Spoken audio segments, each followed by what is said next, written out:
What's up everybody, Thomas here, aka Restroom's Trainer, and welcome to another one of my videos. So despite the name of this channel, this isn't exclusively a Pokemon channel, and I've been looking to make a video on Monster Hunter for a while, so I figured, why not make a good old fashioned ranking video, but with a slight twist. See, in Monster Hunter, quests can either be done solo, or with other hunters, and this can drastically change how enjoyable some fights are. So since some fights are more fun solo, and others are more fun with friends, I figured I would rank every monster twice.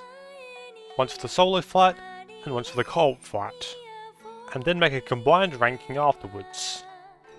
Or at least that's what I would have said. Except, when I went to write down all the monsters in the game, I quickly realised just how many monsters there actually are. Now this ranking is based on Monster Hunter RISE and the Sunbreak expansion, which has 78 monsters. Now, I won't be counting the Apex monsters, or the Risen Elder Dragons, which lowers the total to 67, but that's still a lot. And if we're ranking every monster twice, then that's 134 fights, which is far too much for one video. So instead, I've split it into two parts, with the first part here covering the solo fights, and the second part covering the co-op fights, as well as a combined ranking afterwards. Now before we start, I feel the need to mention that this ranking is based on how much I enjoy the fights, and that my personal opinion on the monster itself won't play any part in its ranking. I say this because a certain stabby pinecone would be in dead last otherwise, and I feel like a lot of people would complain if that was the case. It's also worth mentioning that I've been ranking all these monsters based on their master rank fights, with one exception, and that I'll be fighting all of these monsters with endgame equipment, and that I won't be changing weapons or equipment between fights, which shouldn't be too hard for me as I'm exclusively a dual blade user. I'll leave my equipment and skills on screen for anyone curious. And with that, let's get started. Number 67. Furious Rajang. So this probably isn't what you were expecting to be in last place, but I really don't like fighting this thing solo. I already didn't like fighting regular Rajang, let alone Furious, which hits harder, is more aggressive, and unlike normal Rajang, Furious doesn't even have an off switch in the form of a Towder Cut to make movement slightly less furious. Add onto that Furious, like most fanged beasts, is genuinely smaller than most monsters, and thus has a smaller hitbox, making it harder to hit, which on its own wouldn't be a huge problem, except Furious is one of the most agile monsters in the whole game, and does not stay still, meaning I'm rarely able to get a good hit on this thing, and when I do, I'm either knocked away by an attack, or I hit its arms, which deflect even purple sharpness. Now I know a lot of people actually like Furious Rajang and prefer him over regular Rajang, but I can't think of a single thing I enjoy about this fight, which is why I put him in last place. Number 66. Kezu. Now when I first started working on this ranking, I thought for sure Kezu would be in last place. I really don't like Kezu, but unlike Furious Rajang, this is less from any sort of difficulty and more so from how annoying most of its attacks are, like the extendo neck, the electro balls it spews out, and of course, clinging to the ceiling out of reach. However, the attack I find most annoying is the attack where it makes a sort of barrier of electricity, which it always seems to do when I'm in the middle of a combo. But what's even more annoying is when it does it twice, which always gets me. However, the fight overall isn't really all that difficult, which is why I place it above Furious Rajang. Number 65. Lagombi. So, I don't think I have to go too deep into this one, as I know a lot of people don't like Lagombi. Similar to Furious Rajang and most other fanged beasts, Lagombi has a relatively small hitbox, which wouldn't be a major issue on its own if it weren't for the fact that Lagombi can be quite agile when he wants to be. More specifically, when sliding all over the place, because the Lagombi can cover quite the distance rather quickly, which can be a real pain if you're trying to get away from it to heal or sharpen, or when you try to land a big hit, only for it to slide halfway across the area away from you. Thankfully, the fight isn't anywhere near long enough for it to go any longer than this. Number 64. Basarios. Once again, I don't think I need to explain this one too deeply. It's Basarios, the big hulking pile of rocks that can burn you, poison you, and put you to sleep. Though that isn't actually the problem with this fight. It's how durable he is. Most bladed weapons will either do minimal damage or even bounce right off, which as you can imagine isn't fun for a dual blade user like me. Now this does change when he becomes enraged, and his body becomes a lot softer, but that isn't always the case. Another thing that can be annoying is his roll attack and digging attack, which, while that never bothered me too much, it seems to hit a lot more than it should, and I know that one of my friends really doesn't like those attacks either. However, Basarios places above the Gombi for two main reasons: his size and his lack of agility. He's a lot bigger, which makes him easier to hit, which is aided by how slow he can be at times, though I don't think I can comfortably place him any higher than this. Number 63. Rajang. As I said earlier, I really don't like fighting Rajang, and almost everything I said about Furious applies here, albeit dialed back from 11 to about a 7 or 8. The biggest reason I prefer Rajang over Furious is the fact that normal Rajang has a tail that, if you attack it enough, can actually knock him out of his enraged state, and make him less likely to enter it, making the fight more manageable. That being said, this is still Rajang, and still has all the same problems, so I really can't place him any higher. Number 62. Volvodon. And yet another Fanged Beast this early on. Volvodon has a lot of the same issues as the other Fanged Beasts: small hitbox, annoying attacks, and agility. Although the latter doesn't actually bother me quite as much as the Gombi or the Rajangs. Still, Volvodon does have some annoying attacks, like the Tongue Whip, Paralysis Spit, and the infamous Stink Bomb, although they aren't all that hard to avoid with the exception of the Tongue Whip occasionally. With all that being said, it still isn't a particularly fun fight, which is why I place it here. Number 61. Gyrototus. This shouldn't come as a surprise to most people, because Gyrototus isn't a particularly fun monster to fight. And I feel like a lot of it comes down to the fact that Gyrototus is a Piscine Wyvern, and has all the problems that come with it. Most notably being that he can swim through the ground in areas with shallow water, which can make him harder to hit at times. He's also got the infamous hip check, and can spit large balls of mud at you. Speaking of which, the mud is also a big problem, as it can slow you down and make the fight even more annoying than before. Not to mention the sliding move he does as well. All this combined prevents Gyrototus from going any higher. Number 60. Great Baggy. Out of all the early game bird wyverns, I personally think Great Baggy is the least fun to fight. Most bird wyverns in Rise have a similar problem to Fanged Beasts. They're smaller and thus harder to hit. However, it might actually be worse for the early game bird wyverns, like Great Baggy, Great Roggy, and Kuliaku, since they're usually even smaller, and thus even harder to consistently hit. But what makes Great Baggy the worst of the lot? One word: sleep. Great Baggy is somehow able to consistently snipe me with the sleep spit, and it's annoying. Add on the fact that Great Baggy also has a hip check move that hits me way more than it should, and you can see why it's this slow down. Number 59. Aknosom. Aknosom also suffers from the smaller bird wyvern hitbox, though not to the same extent as Great Baggy. The biggest issue I have with Aknosom is its attacks, and how annoying I find most of them to be. Mostly its sweeping attacks and head slam, which hits me way more than it should. Aknosom also spits fireballs from its mouth that can bounce all around the area, which just means more things to dodge. The charging attack can also be quite annoying, since he doesn't even charge in a straight line. The slightly larger size and lack of sleep ailment is why I've placed him above Great Baggy. Number 58.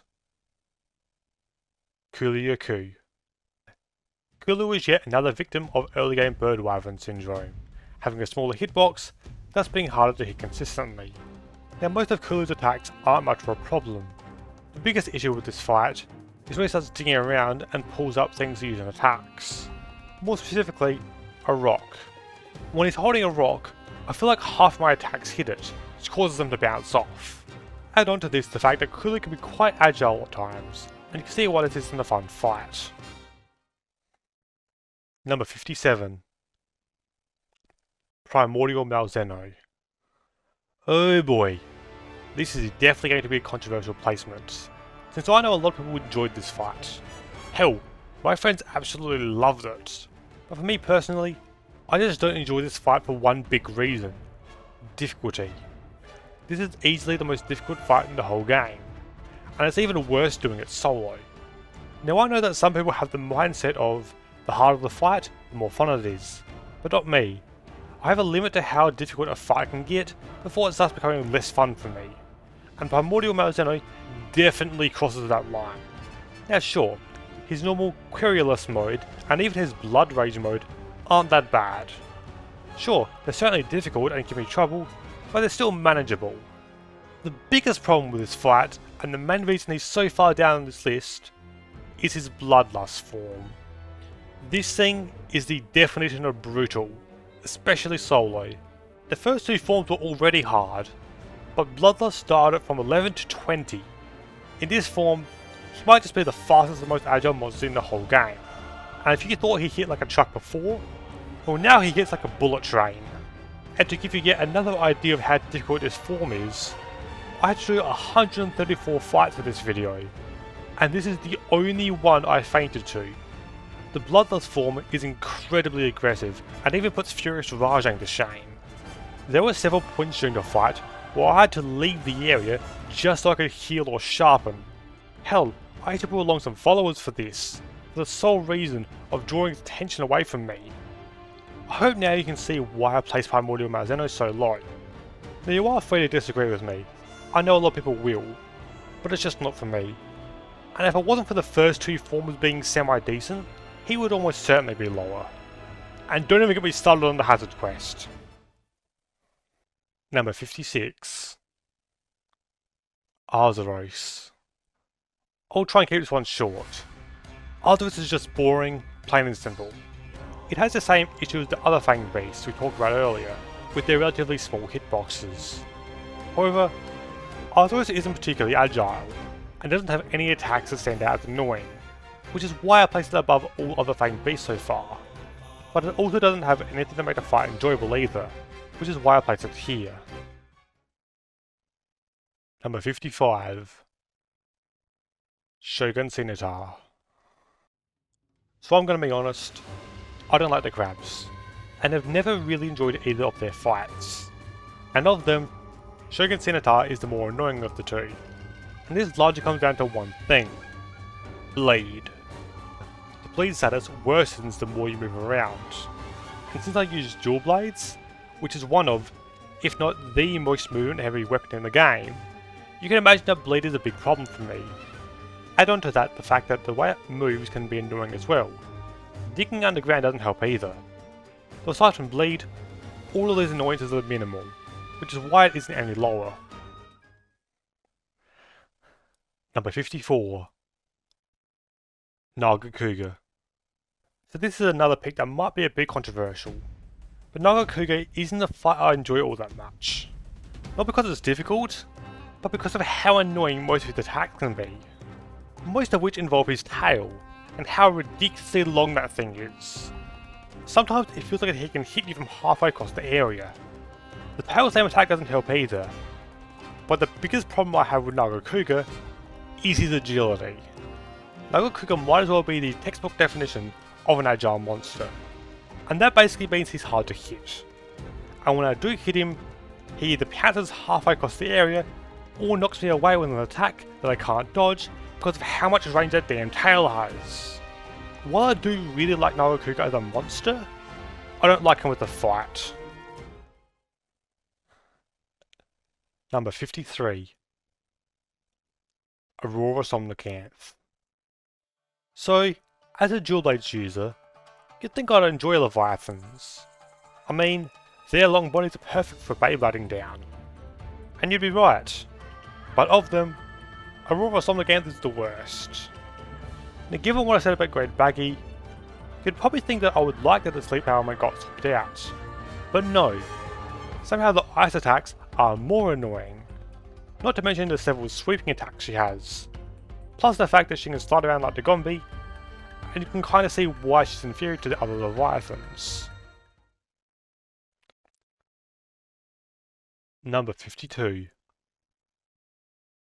Bishaten. Time for another Fanged Beast, and Bishaten suffers from all the same problems. Small hitboxes, can be quite agile, and has a variety of annoying attacks. Most notably are the fruits he has.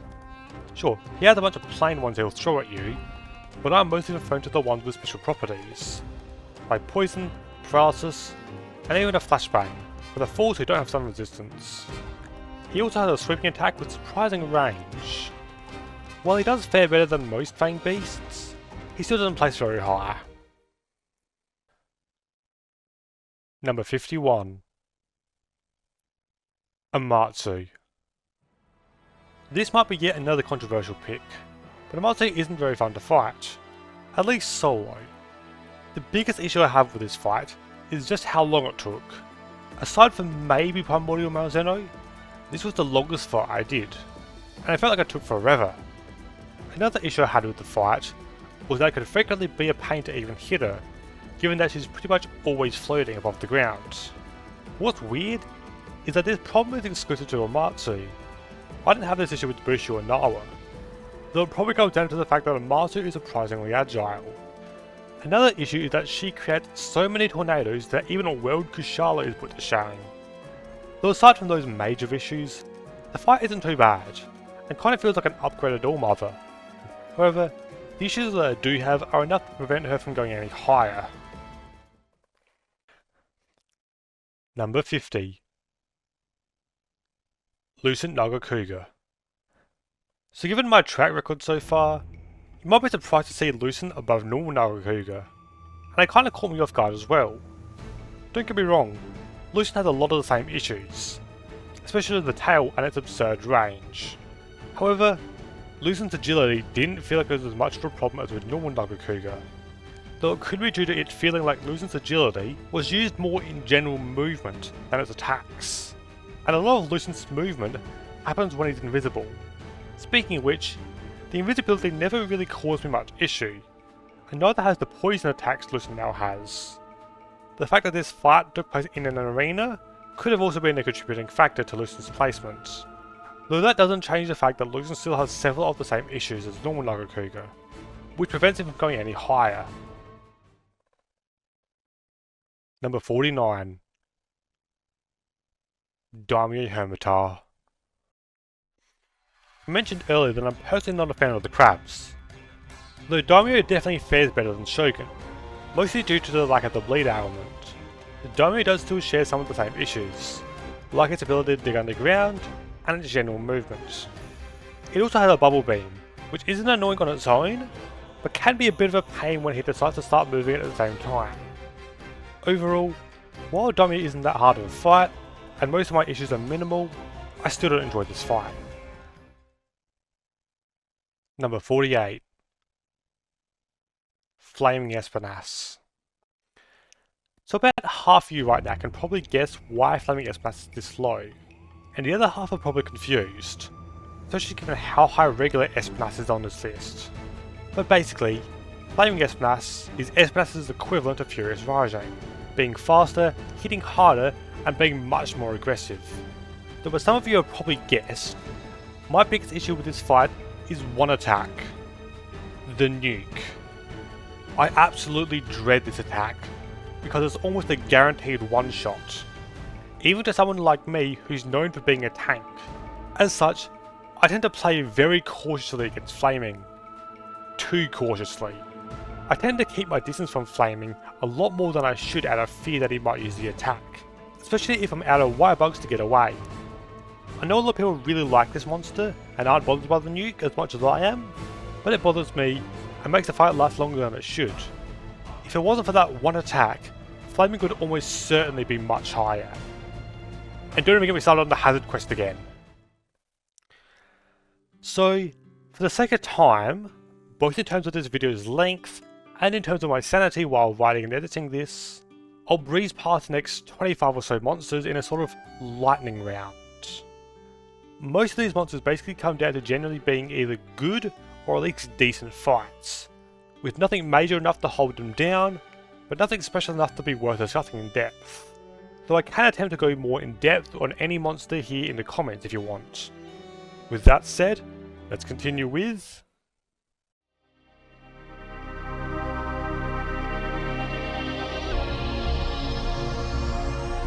Dated, motivated, complicated, perpetrated, hesitated, accelerated, dominated, infiltrated, devastated.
Number 20.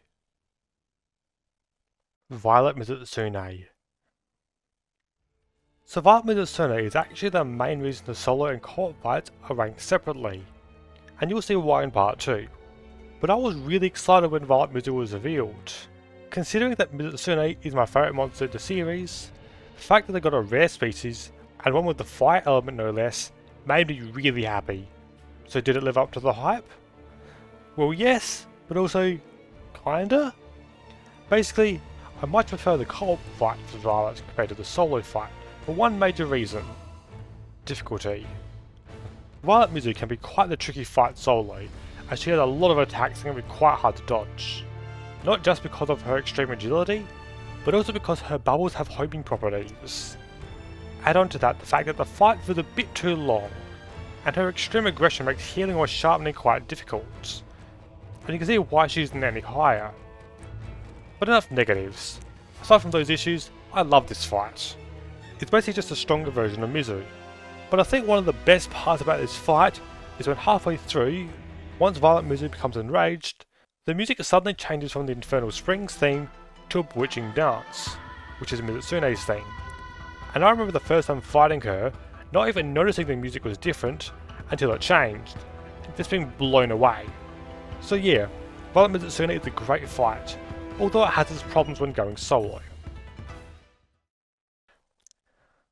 Number 19. Tigrex. Where do I start with Tigrex? This is overall just a really fun fight with no major issues, but there are some minor ones. I don't particularly like the rock throw attack he does, or when he pounces around the area. Aside from that, just about every other attack he does can be easily countered. Ever since I found out that the dual blades have a counter move, some of my favourite fights have been the ones with moves that can be countered easily, because it's just so satisfying to pull off. And Tigrex is a great example. Even his infamous Mega Roar can be countered. So overall, great fight. Number 18. Magnum Marlowe. Similar to Tigrex, Magnum Marlowe is just an all-round fun fight with minimal issues. But the issues I do have include health fire and agility, because Magnum Marlowe can be very agile at times. But those are my only real gripes I have with this fight, because pretty much every other attack can be easily dodged or easily countered, making for a pretty decent fight overall. Number 17. Astalos. When Astalos was first revealed for Sunbreak, my friends were extremely happy, so naturally I was excited to see what the hype was about. And I very quickly understood why. Astalos is genuinely a great fight. None of its attacks stick out to me as annoying to deal with. The biggest issue I can think of with this fight are his agility and aggression, not to mention the fact that he can inflict paralysis. So none of these are major issues. One of the best parts about this fight is his theme, which is an absolute banger. While not my favourite, it's definitely up there. My friends and I even have the inside joke, where instead of saying Astalos' name, we just hum or sing the first few notes of its theme, because it's easy to recognise. Dun dun dun dun dun dun dun dun dun dun dun dun dun dun dun dun. So overall, a really solid fight. Number 16. Shigaro Magala. Shigaro Magala is a fight that I'm surprised I enjoy as much as I do. But in all honesty, Shigaro doesn't really have much I would consider annoying. The worst I could say is that the frenzy can be quite troublesome at times. But even then, it's only a minor problem. Quite a few of Shigaro's moves can be countered, including most of his frenzy attacks. Overall, certainly an improvement over Gore Magala, and a decently fun fight. Number 15. Velkhana. Since I'm still yet to play Iceborne, I was actually quite excited to see Velkhana return in Sunbreak. And the fight did not disappoint, finding that nice balance of being a decent challenge while not being so difficult that it stops being fun. Quite a few attacks can be easily countered, and it wasn't anything major that annoyed me. The worst I could really say is that the fight felt a bit too long, but that's pretty common when soloing Elder Dragons. Add on the fact that Volcana has a really nice theme, and you get yourself a pretty great fight, hence why the Queen of Ice is placed this high. Number 14. Almudron. As I mentioned earlier, as a dual blade user, Leviathans are generally pretty fun to fight, mostly because of their long bodies that are perfect for Beyblading down, and Almudron is the longest Leviathan in the game, so you can imagine how fun this fight can be. There also isn't any attacks that stand out as annoying. The one notable issue with this fight is the mud, not just because it slows you down, but Almudron's mud in particular actually has a life draining property to it, so this never really caused me much issue, which is why Almudron places this high. Number 13. Espinas. So given how low Flaming Espinas was, you'd understandably be surprised that normal Espinas is this high. But a lot of the problems I had with Flaming were exclusive to Flaming, or were at least more problematic. As for what I like about Espinas, the biggest reason is the music. Espinas's battle theme is probably my second favourite fight theme in the whole game. The fast pace matches the fight quite well, considering Espinas is one of the more aggressive monsters, though this generally doesn't bother me as much as other monsters, especially given how easy he can be to counter a lot of the time. And while he does have a similar durability issue to Pistarios, becoming a lot softer when enraged, it doesn't bother me nearly as much. Add on the fact that Espinas doesn't have the same nuke attack that Flaming does, and you can see why I vastly prefer the original. Number 12. Malzeno. While personally my least favourite fight of the three lords, Malzeno still has a really fun fight. Similar to Volcana, the Malzeno fight manages to find a nice balance between being a great and decently challenging fight, while not being frustratingly difficult like his primordial cousin. None of his attacks are particularly annoying, even the tail jabs and straight up teleporting, and quite a few can be countered. Add on the fact that the fight doesn't feel like it's dragging on, and you've got a fight worthy of Sunbreak's flagship Vampire Dragon. Number 11. Basilgeuse. The party crasher himself. Where do I begin? Basilgeuse is quite fun to fight for a few reasons. The first being that, aside from the occasional exploding scale, he doesn't have any seriously annoying attack. Even the Carpet Bomb crash landing attack combo isn't that annoying to me. Another great thing about Basil is that he's basically a giant attack pillow that you can wail on half the time due to how large and soft the head is. And when considering that the fight is neither too long nor difficult, I don't think I need to explain much further why Basilgeuse is this high. Now for the top 10. Number 10. Magma Almudron. Given what I've said about Almudron, it shouldn't come as any surprise to see its fiery cousin make it this high up. Magma Almudron has all the same advantages as his muddy counterpart, especially the long body to Beyblade down, even if Magmadron is smaller. No, seriously, Magmadron is actually smaller than Almudron. You'd think it'd be larger, but no. Surprised me too.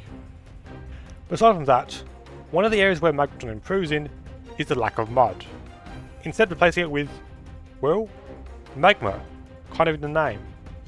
And this is much easier to deal with, at least for me, turning an already great fight to something greater. Number 9. Scorned Magnum Arlo.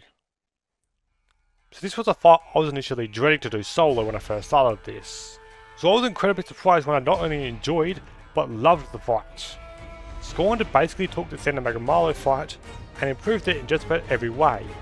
Sure, it could be a little difficult at times, and the fight was a little longer than I would have liked, but those issues are incredibly minimal compared to everything else. Similar to normal Magnum Arlo, a lot of attacks can be countered, and it's real satisfying to do so, making this a really fun fight, even solo. Number 8. Seething Basilgeuse. I don't have a whole lot to say here, so I'll try and keep it brief. Seething Basil is to normal Basil what Scorned is to Magnum Arlo. A fight that I improved in just about every way. I've already mentioned why I enjoy the Basilgeese fight, and all that still applies to Thieving, but even more so. My only real issue is the length of the fight, but that's about it. Just a great fight made even better. Number 7. Chaotic Gore Magala. Chaotic Gore was another fight that I was worried about doing solo, and it's also another fight that I ended up absolutely loving. This is basically, what if we took Gore, gave him some of Shigari's attacks, and then made it stronger and more aggressive than the sum of its parts? Which would probably make you think I'd dislike the fight, given some of the monsters are placed lower down. But I actually had fun with the fight. Sure, it was certainly difficult, but it didn't quite cross the line where it stopped being fun. A lot of Chaotic Gore's attacks I'm countered, and the frenzy didn't bother me too much either. And while the fight certainly dragged on for longer than I would have liked, that was my only real issue. And everything else with this fight proved that the Magalas just keep getting better and better. Number 6. Nawa the All-Mother. The final boss of the base game. I still remember fighting All-Mother on day 1, and what an experience that was. And even now, the fight still holds up very well. Taking Thunder Serpent Nawa, who was already a decent fight, making her larger, stronger, and capable of using Ibushi's wind attacks. Even combining them with her own thunder attacks, making for some really cool attacks. She even does an Car and summons a bunch of Dragonators for her ultimate. Not to mention the multiple times you're able to use Ballista to shoot her with. Or when halfway through the fight, another monster will show up to fight her, which you can then Wyvern ride, and afterwards, the music changes to the RISE version of Proof of a Hero. Such a good fight. I also really enjoy Beyblading down her, especially given how long she is. It's also really satisfying when she's on the ground, and I can wail on her Thunder Sack with my Piercing Blind Demon Dance combo. I've gotten over 1,000 damage on that, which is not something you see much with dual blades. My only real issue is once again the length. But given that All-Mother is the final boss, and that it isn't that bad when compared to other monsters with the same problem, I'm willing to let it slide. Number 5. Geismagorm. From the final boss of the base game to the final boss of Sunbreak. Geismagorm is a fantastic final boss, and a great conclusion to Sunbreak's story. The biggest thing Geismagorm has going for it is just that. It's big. Really big. And that means it's easy to hit, and generally easy to dodge as well. Similar to All-Mother, this is another monster that is fun to Beyblade down, given its size and length. I like the attack where you have to stand behind some rocks while he sucks everything in, including a bunch of shards you've knocked off of him, which end up doing some big damage to him.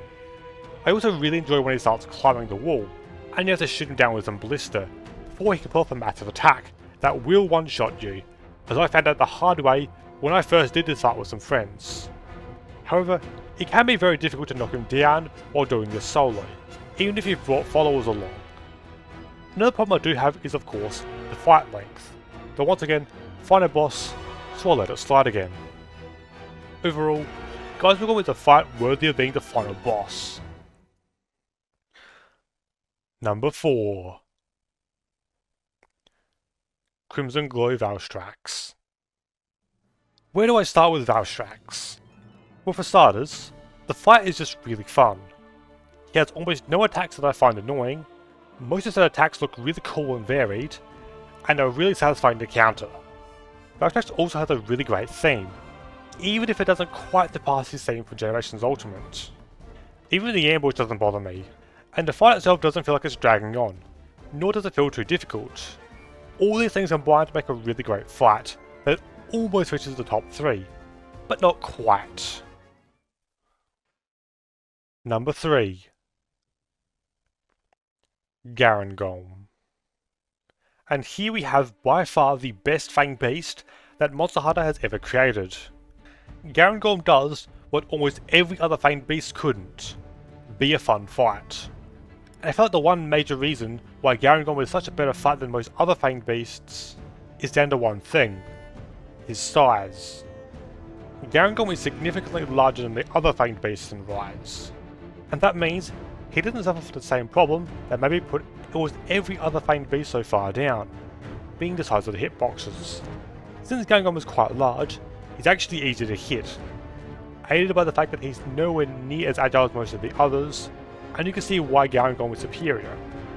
Now sure, he can hit like a truck, but he's not fast enough for it to be a serious issue. I also find it cool how each of his arms has a different elemental property, and how he uses them, especially the rocket jump. All this combined makes one of the best solo fights in RISE. My only real complaint is that the fight felt a little too short. How's that for a change? Now if you've been keeping track, you'll notice that one of the three lords has yet to be mentioned. Number 2. Lunar Garen. It's finally time to talk about the Ice Pupper. Lunar Garen very quickly became my favourite fanged wyvern, though in all fairness, there wasn't much competition, since I have my issues with the other 4. There's very little about this fight that I dislike. Sure, she can be a bit agile, and isn't quite as large as the other monsters, but these don't really annoy me at all. A lot of her attacks can be countered, and are quite satisfying to do so, and the whole werewolf theme is pretty cool as well. All of this making one of the best solo fights in the game. But there's one fight I enjoy more, and if you're keeping track, you know who it is. Number 1. Mizutsune. So anyone who knows me personally saw this coming from a mile away. Mizutsune is my favourite monster in the series, and the fight is one of the contributing factors to that. I absolutely love this fight. None of the attacks feel annoying to deal with, not even the bubbles, and while Mizu is quite fast and agile at times, this doesn't bother me at all surprisingly. And of course, we can't forget the fact that she's also a Leviathan, meaning I get to Beyblade down her back a lot. And since I know I'm going to get a lot of comments about it otherwise, yes, I'm referring to the Mizus as female. Yes, I know they're technically male. No, I don't care. It's my video. But back on track. Probably my favourite part of this fight, and the main reason Mizu became my favourite monster in the series, is her battle theme, a bewitching dance. This theme is my favourite theme in all the Monster Hunter, and sounds absolutely amazing, and fits both the fight and the monsters so well. All these things combined make Mizutsune my favourite solo fight in Monster Hunter RISE. And with that, we finally made it through all 67 monsters in RISE.